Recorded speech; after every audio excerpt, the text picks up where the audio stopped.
মৃত মানুষের সঙ্গে কখনো কখনো বিশল্যকরণীর দেখা হয়ে যায়, সে বেঁচে ওঠে।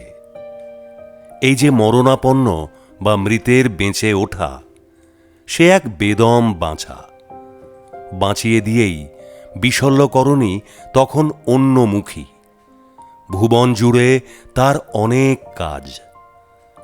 যেন যাকে সে বাঁচালো তার দায়ভার তার নিজের। প্রাণ প্রদায়িনীর কিচ্ছু যায় আসে না। মরে গিয়ে বেঁচে ওঠার পর বাঁচা কিছু কঠিনতর হয়ে যায়।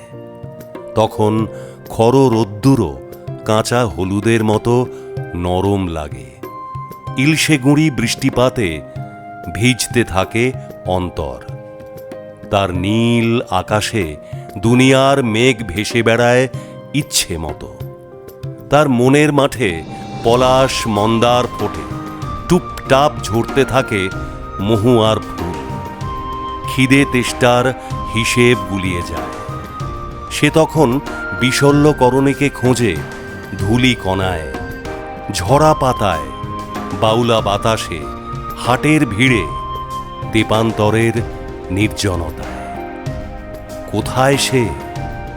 বিশল্যকরণী তখন ফিরে গেছে অলঙ্ঘ পর্বতে, যেখানে সব আকুতি অর্থহীন।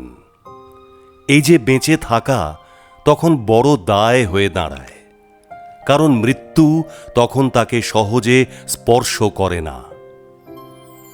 আজ মাঘী পূর্ণিমা। জোছনায় ভাসবে ভুবনডাঙার এ কোণ সে কোণ। এসো, সেই জোছনা রাতে কামনা করি সব মৃতপ্রায় মন বিশল্যকরণীর দেখা পাক।